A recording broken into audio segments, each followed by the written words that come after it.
Hello and welcome to a new video.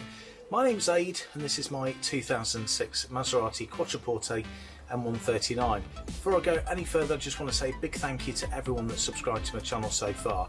I've got a lot more videos coming up, so if you'd like to see more then please subscribe and click on the bell and you'll be notified as soon as I upload more content. So in today's video I'm going to show you a fix to a problem I've got where I can't open the boot using the key and the boot release switch. It's a fix that costs a few pounds rather than having to buy an assembly that contains the switch and which costs considerably more. Now, one common problem with not being able to open the boot is the breakdown of the wiring inside the umbilical, but because the boot release switch in the car's working and I can open the boot using the key fob, I didn't believe the wiring in the umbilical was the problem.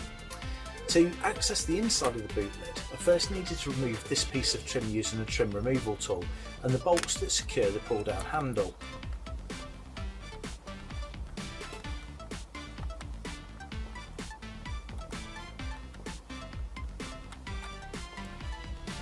With the trim removed, I could see straight away the reason why I couldn't open the boot using a key, and that's because this end of the cable had become detached from the key release mechanism. To test the cable worked, I closed the boot latch, pulled the end of the cable, and the latch opened correctly.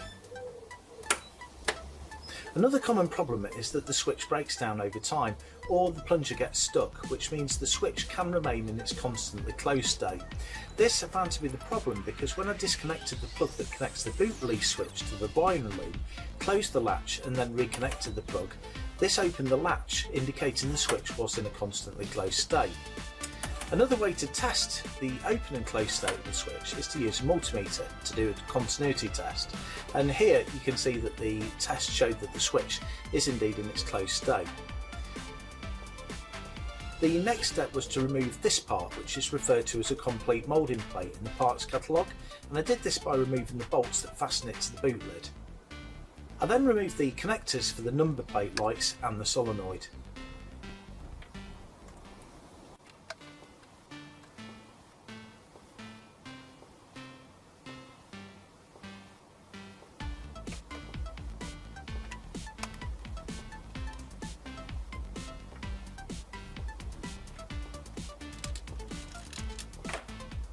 With the moulding removed, you can now see the key mechanism and the boot switch. This is what the switch looks like in close-up, and when I press the boot release you can now see how the lever presses down on the switch plunger.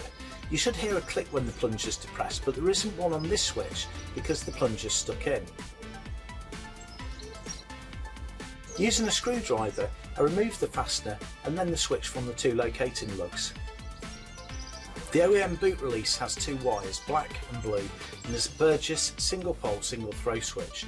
I looked for a direct replacement but I couldn't find one, so I purchased a single pole double throw from RS Components for £8.95 plus delivery. The difference between the single pole double throw and single pole single throw is that it has three wires rather than two, and this is because the one configuration provides a normally closed state, which requires the plunger to be depressed to open the circuit. Another configuration is normally open, which requires the plunger to be depressed to close the circuit. The new switch is identical in terms of size and it fits on the lugs precisely like the OEM one. Pressing the boot switch again, you can now hear a click from the switch. I then cut the wires on the new switch to the right length. Next, I cut the connector off from the original switch, ensuring I left enough length of wire to solder them onto the switch wires. Using some heat shrink tubing, I then tidied up the wiring.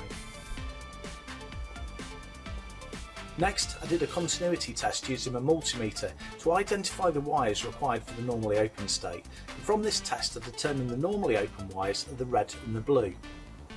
With the yellow wire not required, I cut it down and applied some heat shrink tubing to insulate the end.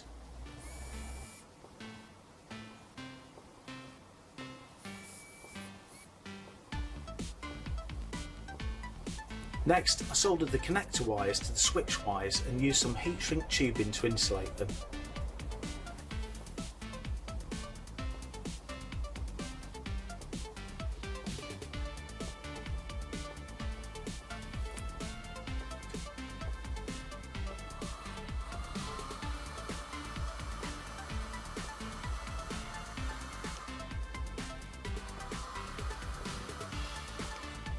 I then refitted the moulding and attached the boot release connector.